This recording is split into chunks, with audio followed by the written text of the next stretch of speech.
Hello class 8 students, welcome back to the Smart Learning channel. So today we are going to start the exercise part of chapter number 7, that is conservation of plants and animals. Yes, so the first question is we have to fill up the blanks. So a place where animals are protected in their natural habitat is called वो place जहाँ पर कि animals को उनका natural habitat देकर उनको protect किया जाता है, that place is known as sanctuary, है ना, wild life sanctuary. Then a species found only in a particular area is known as, I have already explained you that those species which are found only in a particular area, they are not naturally found anywhere else, those species are known as endemic species. Yes, so endemic spelling I hope you know, ENDEMIC. Now see number migratory birds fly to far away places because of dash changes. ऐसे क्या changes होता है उनकी जगह पे कि उनको migrate करना पड़ता है एक प्लेस से दूसरे जगह पर?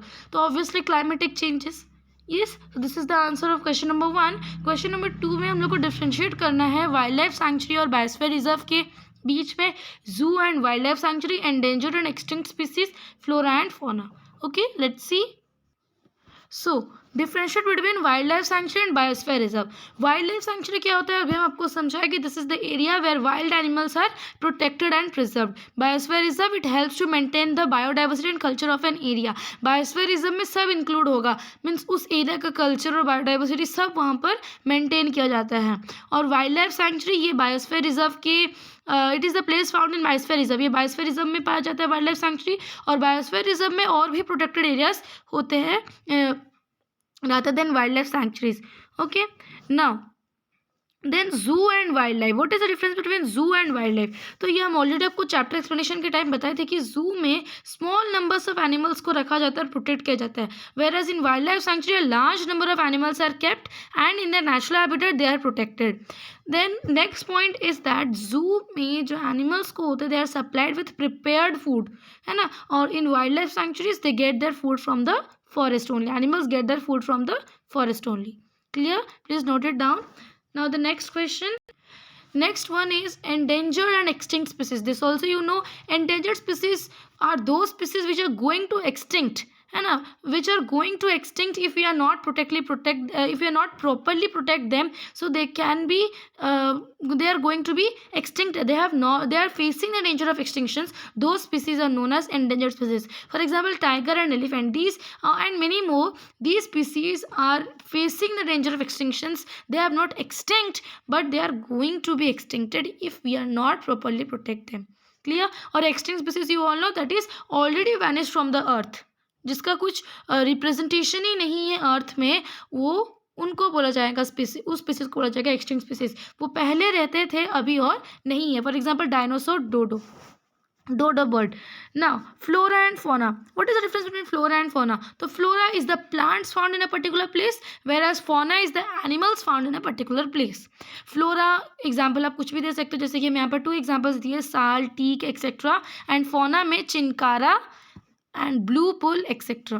Clear? So this is question number 2. Question number 3 में है discuss the effects of deforestation on the following. Wild animals के ऊपर डिफॉरेस्टेशन का क्या इफेक्ट पड़ता है? तो ऑब्वियसली अगर डिफॉरेस्टेशन होगा so they will not get their habitat, they will not get their surrounding to live, they will not get their food, है ना. So what they will do, they will migrate to another forest. Yes. Then environment see, अगर deforestation होता है तो obviously climate change होगा. Climate change होगा मतलब environment को भी डिस्टर्ब पहुंचाएगा और ग्लोबल वार्मिंग कॉज करेगा due to accumulation of carbon dioxide. Carbon dioxide की मात्रा बढ़ जाएगी और फिर ग्लोबल वार्मिंग का कॉज होगा. ठीक है. Now next one, what is the effect of deforestation on villages, that is rural areas. Rural areas में ये डिफॉरेस्टेशन अगर होता है तो उसमें क्या इफेक्ट पड़ता है? से अगर डिफॉरेस्टेशन होगा, है ना, तो बारिश नहीं होगी. बारिश नहीं होगा तो how villages will grow food? So they can not grow food due to lack of rain. तो जब फूड नहीं मिलेगा तो ड्रॉट सिचुएशन, सूखा पड़ जाएगा वहाँ पर, ड्रॉट सिचुएशन अगर होगा और फिर विलेजेस क्या करेंगे, they have to move to cities and towns to live, है ना. तो अगर ये लोग सिटीज़ और टाउन्स में आ जाएंगे तो सिटीज़ और टाउन्स का सिचुएशन क्या होगा, ओवरलोडेड पॉपुलेशन हो जाएगा, मीन्स फूड सफिशिएंट नहीं होगा. और फूड जो है वो कॉस्टली में मीन्स कॉस्टली में मिलेगा आपको। तो ड्रॉट जो कि विलेजेस को अफेक्ट कर रहा है वो क्या करेगा, सिटीज़ का एनवायरनमेंट को भी अफेक्ट करेगा, बिकॉज विलेजेस तो सिटीज़ को आ रहे हैं ना, तो विलेजेस में जो लोग थे वो सिटीज़ में आ गए, सिटीज़ का पॉपुलेशन बढ़ गया, food will be insufficient for them and it will be very costly also. Clear. Now earth के ऊपर क्या इफेक्ट पड़ेगा डिफॉरेस्टेशन का, तो डेजर्टिफिकेशन, तो पूरा डेजर्टिफिकेशन हो जाएगा, वो लैंड डेजर्ट बन जाएगा वो लैंड, और सॉइल प्रॉपर्टीज में चेंज हो जाएगा, है ना, और physical properties of soil get affected badly, है ना, जब पेड़ ही नहीं रहेंगे तो उनका सॉइल प्रॉपर्टीज नेचुरली वो चेंज होंगे, अफेक्ट होंगे, so the land will gradually convert into desert. ये सब हम आपको डिटेल में चैप्टर में एक्सप्लेन किया, अगर आप वो वीडियो नहीं देखिए then you can go and see that. Okay, now the next generation के ऊपर क्या प्रभाव पड़ेगा डिफॉरेस्टेशन का, तो इससे अगर डिफॉरेस्टेशन होंगे तो बहुत से प्लांट्स, बहुत से एनिमल्स वो डिस्ट्रॉय हो जाएंगे, बिकॉज डेजर्टिफिकेशन होगा, डेजर्ट लैंड बन जाएगा, तो वो कैसे रहेंगे, है ना। So the next generation will not be able to see them, तो जब वो एक्सटिंक्ट कर जाएंगे so we will not able to see them, so they will not get cool, fresh and healthy environment. And one more reason is that if deforestation will be there, so we will not get cool air, fresh and healthy environment. Clear? Now question number 4, what will happen if we go on cutting trees? अगर हम लोग बस trees को cut करते जाए, so what will happen? So the ecological balance, हम लोग का बैलेंस, हम लोग का इकोसिस्टम एक बैलेंस बना हुआ है, तो वो डिस्टर्ब हो जाएगा if we are continuously cutting the trees. Yes, second point है कि your earth will lose its top fertile layer and will convert into desert.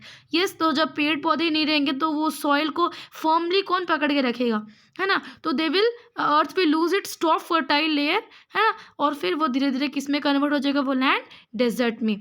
Third point is flood and drought will be occur, बहुत तेज means पानी का flow होगा तो flood तो आएगा, बिकॉज पानी को रोकने के लिए trees are not there, so flood will occur, drought will occur, है ना, many wild animals will lose their shelters, wild animals को भी अपना घर उनका अपना घर नहीं मिलेगा, because if plants are not there, if trees are not there, then where they will survive. Yes, so there will be a scarcity of things like fruits, medicine, papers and etc that they get from the plants. जो भी चीज़ें हम लोग को plant से मिलती है उसका स्कैरसिटी होगा, है ना, अगर प्लांट्स नहीं होंगे तो। So this will happen if we go on cutting the trees. Yes, now what will happen if the habitat of an animal is disturbed? मान लो एक एनिमल का रहने की सुविधा ही ठीक नहीं है, उनका डिस्टर्ब बार बार हम लोग उसको कर रहे हैं, so what will happen to them? Automatically that animal will not be protected now, है ना, and they will be going to extinct, है ना। So the animal become not protected and not conserve when the habitat of an animal is disturb, it becomes endangered species, तो वो धीरे धीरे endangered species हो जाएगा, फिर एक्सटिंक्ट कर जाएगा if the habitat of an animal is disturbed. Clear ना, what will happen if the top layer of soil is exposed? ये तो आप सबको पता है कि अगर सॉइल का जो टॉप लेयर है दैट इज वेरी फर्टाइल, सो अगर वही एक्सपोज हो जाएगा, वही अगर प्लेस टू प्लेस चेंज होगा, प्लेस टू प्लेस शिफ्ट होगा, तो द अर्थ जो लैंड था वो जो कि बहुत फर्टाइल था वो धीरे धीरे क्या हो जाएगा, डेजर्ट में कन्वर्ट हो जाएगा, है ना। So the top layer of soil is fertile, if they are expose they lose their fertility and humus, it causes desertification, और फिर डेजर्टिफिकेशन होगा। Now question number 5, answer in brief, why should we conserve biodiversity? Biodiversity को हम लोग को बचाना क्यों चाहिए? कुछ तो कारण होगा। So if we are conserving biodiversity we are saving many plants and animals from extinction से बचा सकते हैं हम लोग बहुत से प्लांट्स एंड एनिमल्स को, if we are conserving the biodiversity. Yes, protected forests are also not completely safe for wild animals. Yes, this question just see कि जो forest protected होते हैं वो भी safe completely नहीं होते animals के लिए। Why? ऐसा क्यों है?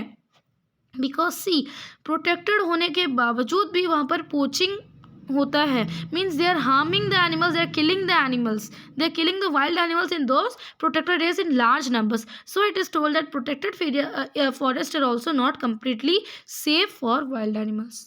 Clear? This much is clear to you?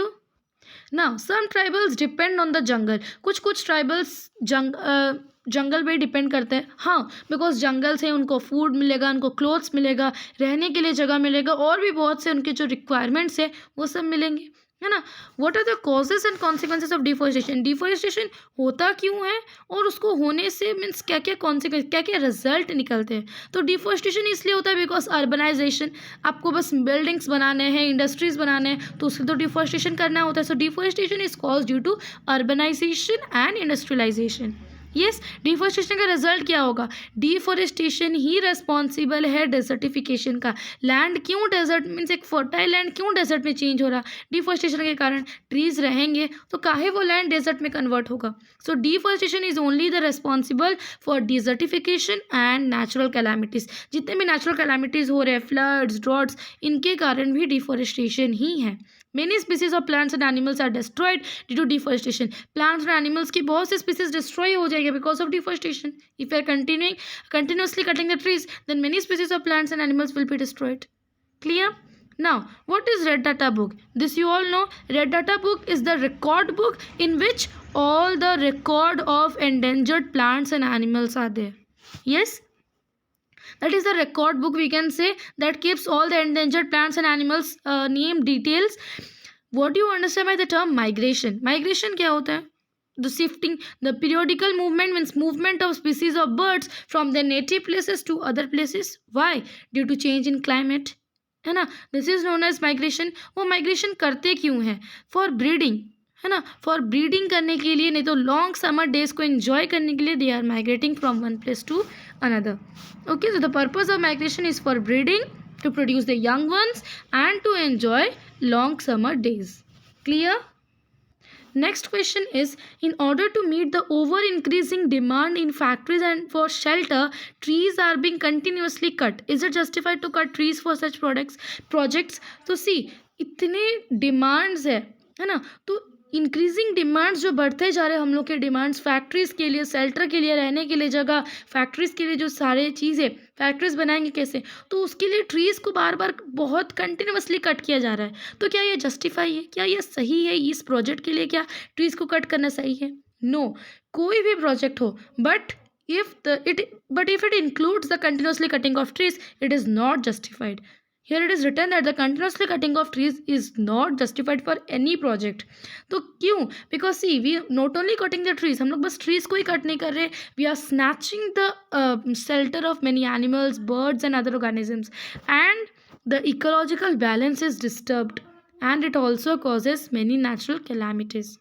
Okay, so it is not justified to cut trees for this projects or for any projects. Okay. Now the next question, how can you contribute to the maintenance of green wealth of a locality? तो आपके locality में आप कैसे अपने green wealth को बचाओगे, कैसे अपने green wealth means plants को कैसे आप मेंटेन करोगे, वो आपको लिस्ट बताने हैं। So what is the first thing you have to do, you have to grow more and more plants in a locality, and we have to conserve the plants and provide water to them. और जो भी रहते हैं उस locality में उन सबको पता होना चाहिए कि अगर प्लांट्स रहेंगे तो क्या क्या एडवांटेजेस होंगे। अगर trees means they should also know about the harms of cutting trees. अगर आप ट्रीज़ को कट कर रहे हो तो उसका हार्मफुल मीन्स हार्म्स क्या होंगे आपके ऊपर। So this should be known by the residents of your locality. Yes, understood. Next question, explain how deforestation leads to reduce rainfall. Deforestation होगा मतलब रेनफॉल भी कम होगा। How this is, see plants are the main agents to maintain the water cycle. अगर आप water cycle पढ़े होंगे तो वाटर साइकिल में प्लांट्स का भी एक रोल प्ले करता है, प्लांट्स भी एक मेन एजेंट्स की तरह रोल प्ले करते हैं, बिकॉज जो ट्रांसपीरेशन प्रोसेस होता है, जो लीव से जो पानी इवापोरेट करता है तब जाके वो ऊपर जाता है, क्लाउड्स बनाते हैं, and then rain is occurring, है ना। सो प्लांट्स भी एक मेन एजेंट है to maintain the water cycle in nature. So if you are cutting trees, so it will cause the less rainfall. How, see अगर आप trees को cut कर रहे हो तो सॉइल ठीक से वाटर को अब्जॉर्ब नहीं कर पाएगा और ट्रांसपीरेशन भी नहीं होगा अच्छी तरह से। अगर ट्रांसपीरेशन कम होगा तो क्लाउड्स फॉर्मेशन भी नहीं होगा, और हो सकता है कि बिल्कुल रेनफॉल ना हो, नहीं तो बहुत कम रेनफॉल हो। तो इसी तरह डिफॉरेस्टेशन रेनफॉल को रिड्यूस कर सकता है। Yes, the last question, why should paper be saved. Paper को क्यों सेव करना चाहिए? Prepare a list of ways by which you can save paper. Why should paper be saved? Because see, paper को बनाने के लिए we need the wood pulp and the bark of trees. Yes, so अगर if we are not saving the paper, then more paper is required, and for manufacturing we have to cut a large number of trees. So we should save paper because it causes cutting of more and more trees. Okay, waste to save paper. अब इसको save कैसे करें? तो paper should be recycle, paper को recycle करना होगा. जो आप पेपर को इधर उधर फेंकते हो, that should not be, we should not throw paper here and there. और वेस्ट पेपर को कलेक्ट किया जाना चाहिए और उसको रिसाइकलिंग के लिए we have to send it. Okay, so this is all about the NCERT questions of chapter number 7, conservation of plants and animals. I hope you all have understood. If you have any doubt, any query related to this chapter, you are free to ask me in the comment section. If you like my explanation, then don't forget to like this video, share to your friends, and if you're new to my channel, then subscribe it. Thank you so much, students.